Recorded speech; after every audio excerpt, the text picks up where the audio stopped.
In this video, I'm going to explain some rulings and card interactions that I think you should know when playing Battle Spirits Saga. I hope to cover some of the more common rulings you'll come across that may not be so obvious, or in some cases, just not explained in the basic rules sheet contained in the starter decks. For example, if a spirit's battle points, or BP, ever reaches 0, it is destroyed. This basic game mechanic isn't explained in the rules overview sheet, and I don't know why. So remember this rule, especially if you're playing with or against yellow. The attack step itself is so involved and complex that I could probably make a whole video explaining every aspect of it, but I'll only mention one interaction in this video. Let's say a spirit attacks and the opponent blocks with one of their spirits. If the blocking spirit is removed from the battle during the flash window after declaring the blocker, the attacking spirit is still considered to have been blocked and won't deal any damage to the opponent.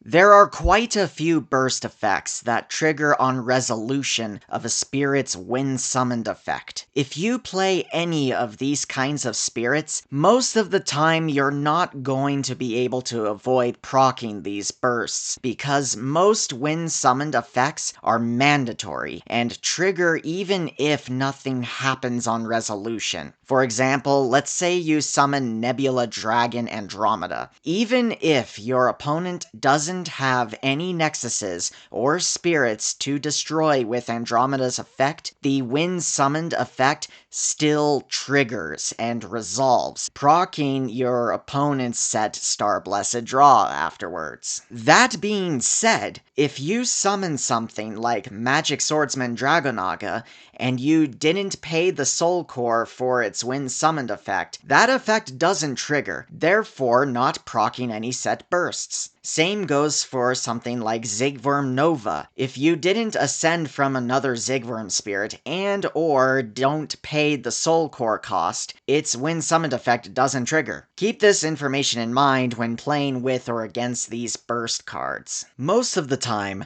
when a spirit leaves the field, it's because it was destroyed. But there are two situations where a card is instead self-destroyed. These are when you cause your own spirit to lose cores and that spirit cannot maintain itself at level 1, or if you cause your own spirit's BP to go to 0. To be clear, a spirit is only considered to be self-destroyed when you yourself cause one of these two things, core reduction or BP reduction, to your own spirit. This can happen through manually moving cores during the main step or when using cores on the spirit to help pay a cost. So what if a card is destroyed or self-destroyed? Why does this distinction matter? Because cards with when destroyed effects or any effects that trigger when a card is destroyed do not trigger when cards are self-destroyed. For example, Blessed Cathedral has effects that trigger when your yellow spirit is destroyed, but if you self-destroy your yellow spirit, that would not trigger any of Blessed Cathedral's effects. Something to always keep an eye on is if a when destroyed effect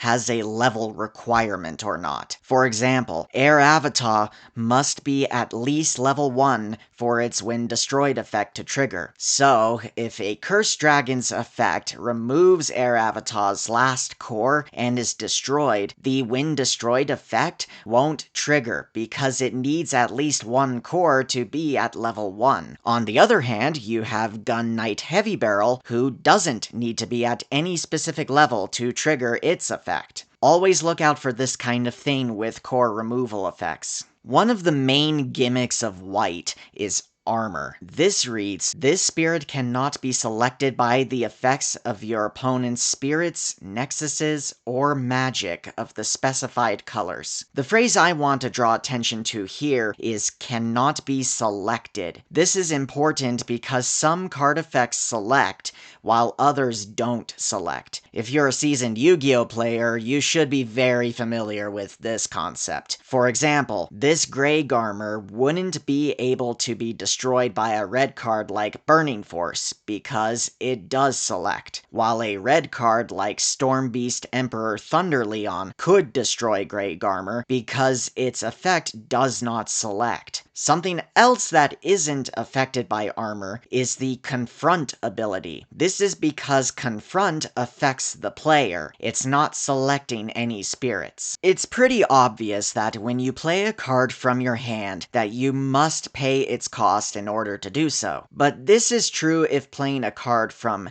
anywhere, including the discard. Case in point, Beldegor. If you are summoning Beldegor through its immortal effect, you must still pay its summoning cost. Basically, unless a card effect says otherwise, always assume you have to pay the cost to play a card from anywhere. A popular purple card that you'll run into a lot is Deadly Balance. This reads, your opponent selects one of their spirits, then select one of your spirits. Destroy both spirits. The important aspect of this card to know is that you can use this card even if you don't control any spirits. This is partially why this card is so good. For this next ruling, I'm going to go straight to an example because it'll be easier to explain that way. Going back to Blessed Cathedral from earlier, if say 2 of your yellow spirits are destroyed at the same time from your opponent's Burning Force, each of Blessed Cathedral's effects will only trigger once, not 2 times for each spirit. In other words, if conditions for a triggered effect occur multiple times simultaneously, that effect only triggers once. For this last point, I want to talk about 2 specific cards in relation to each other, Fanatec Elk and Absolute Ice Shield. Fanatec Elk has a level 2 effect that reads, end of the opponent's turn. If you did not lose life this turn, place 1 core from your opponent's life into their trash. And Absolute Ice Shield has a burst effect that gives you a life. At the time of making this video, Bandai has ruled that if you lose a life and then use Absolute Ice Shield to regain that life and you don't lose any more life, you can trigger Fanatec Elk's second effect. I admit that this ruling is kind of weird, and I could see either this ruling be changed or Fanatec Elk getting an errata to make its effect more clear, but we'll see. I hope this video helped to answer any questions you may have had about the game. If you enjoyed this video, hit that like button and subscribe for more Battle Spirits Saga content. Until next time, laters.